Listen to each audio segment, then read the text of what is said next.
अस्सलामुअलैकुम किवें सुता रहना इस टाइम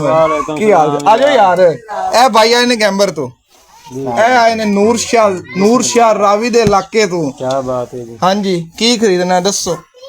ਅਸੀਂ ਭਾਈ ਖਰੀਦਣਾ ਕੋਈ ਨਹੀਂ ਹੋਰ ਕੀ ਹੈ ਅਸੀਂ ਤੇ ਪੱਦ ਪੂਪੂ ਸੁਣਨਾ ਹੈ ਲੈ ਪਰ ਮੈਂ ਕਿੱਥੇ ਫਸ ਗਿਆ ਅੱਗੇ ਤੂੰ ਕੱਲਾ ਆਂਦਾ ਸੀ ਨਾਲ ਨੂੰ ਦੋ ਹੋਰ ਲੈ नहीं उस्ताद बड़ा पद करके सुना दे बड़ा पद के गैंबरू ते नूर शाह चल सुना दे ਇੰਨਾ ਪੱਦ ਕਰਕੇ ਆਏ ਨੇ ਤੇ ਕੀ ਸੁਣਨ ਕੀ ਆਏ ਨੇ ਪੱਦ ਪੂਪੂ पद मेरा पू पू पू करदा ओ सुना दे जल्दी आ ਪੱਦ ਮੇਰਾ ਪੂਪੂ ਕਰਦਾ शाबाश ਪੱਦ ਮੇਰਾ ਚੂਚੂ ਕਰਦਾ ਸ਼ਾਬਾਸ਼। ਪੱਦ ਮੇਰਾ ਗੱਜ ਕੇ ਵੱਜਦਾ ਸ਼ਾਬਾਸ਼। ਜੇ ਮੈਂ ਹੁੰਦਾ ਦਰਜੀ ਤੇ ਪੱਦ ਨੂੰ ਪਾਉਂਦਾ ਵਰਦੀ की ਤੇ ਪੱਦ ਮੇਰਾ ਸੋਹਣਾ ਲੱਗਦਾ शाबाश ਪੱਦ ਮੇਰਾ ਹੀਰੋ ਲੱਗਦਾ ਸ਼ਾਬਾਸ਼। ਪੱਦ ਮੇਰਾ ਸੋਹਣਾ ਲੱਗਦਾ शाबाश वाह जी वाह की होया बंद करते ਗੈਸ ਹੋ ਗਈ ਓਏ ਹੋਏ मेहरबानी यार एडी दूरों आए यार कोई तो ख्याल करया कर यार आ जाओ यार ਮੈਂ ਤਾਂ ਖਿਦਮਤ ਹੀ ਕਰ ਰਿਹਾ